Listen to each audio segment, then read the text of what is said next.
Atensyon mga SSS members and pensioners, kakapasok lang. SSS pumirma ng Memorandum of Agreement mas palalakasin ang benepisyo at serbisyo para sa nakararami. Pag-uusapan natin sa video na ito.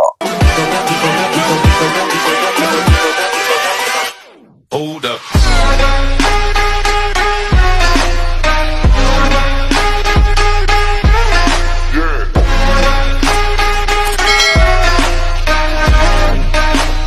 Hello mga ka-vlogs! Welcome dito sa aking YouTube channel. Magandang araw po sa lahat ng mga manonood. Saan po kayong dako sa mundo? Kumusta mga ka-vlogs? Eto ha, kakapasok lang ang SSS pumirma ng Memorandum of Agreement para po mas palakasin at mas palawigin ang serbisyo at benepisyo para sa nakararami. Mamaya-maya pag-uusapan natin. Pero bago ang lahat, kung bago ka pa lang dito sa aking YouTube channel o di kaya hindi ka pa nakasubscribe, abay i-click nyo muna ang ating subscribe button na nasa baba. Huwag yung kalimutan na pindutin ang notification bell.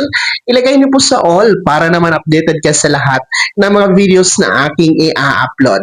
Eto ha mga ka-vlogs, no? Alam nyo ba mga miyembro at pensyonado ng SSS, bagong Memorandum of Agreement pinirmahan, sinilyuhan ng SSS at ng Commission of Filipino Overseas or CFO. So ito nga po ay pagpapalawig dito sa SSS Kasangga Collect Program na kung saan po magbibigay ng proteksyon at serbisyo, benepisyo ang SSS para sa ating mga ka-vlogs na nagtatrabaho sa gobyerno.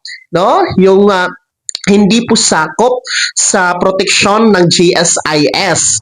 Kasi kapag gobyerno ka nagtatrabaho, GSIS po yung ahensya ng gobyerno na magbibigay ng benepisyo at proteksyon. Pero itong mga iba nating mga ka-vlogs na nasa gobyerno na kabilang po sa JO or job orders o di kaya naman po yung mga contract service workers, no, ay hindi po yan sila kasama sa binibigyan ng proteksyon ng GSIS.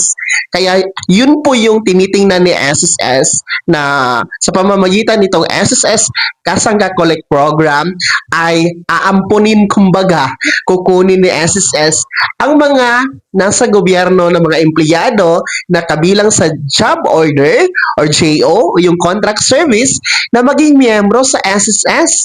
Nang sa ganun, pagdating naman nila ng pension age, magkakaroon sila ng pensyon, no? Sa pagtatrabaho nila, magkakaroon ng proteksyon. Kung magkakasakit, may benepisyo, yung sickness benefits, no?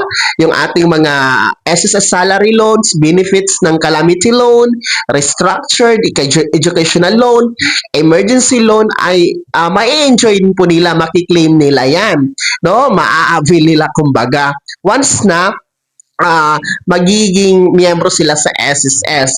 Nang sa ganun, hindi sila maiiwan mga ka-vlogs, no? And itong mga nasa gobyerno na mag-a-avail dito sa SSS Kasangga Collect Program ay pareho lang din po ang benepisyo na makukuha ng mga regular SSS members and pensioners.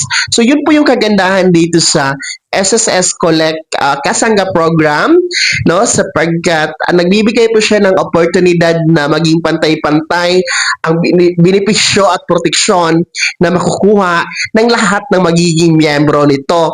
So actually, sinimulan nito ni SSS ang programang ito, no, last year pa, na kung saan nagkakaroon ng dialogo, ng Memorandum of Agreement sa iba't ibang LGU, iba't ibang government agencies, nang magkaroon din po ng proteksyon ang kanilang mga nasasakupan na kabilang sa job orders or contract service workers.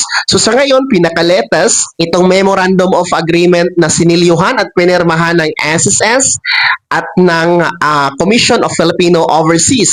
No? Yan po ay pinangunahan ni SSS President Mr. Joseph Di Claro at ang chairperson ng Commission of Filipino Overseas na si Mr. Dante Ang. So, yun po, no? Magandang balita yan. At least, dumarami po ang makakabenepisyo sa serbisyo ni SSS. And of course, marami pang mga Pilipino ang magkakaroon ng proteksyon mga ka-vlogs. Kaya naman mga SSS members and pensioners, ano po yung komento at reaction sa balitang ito?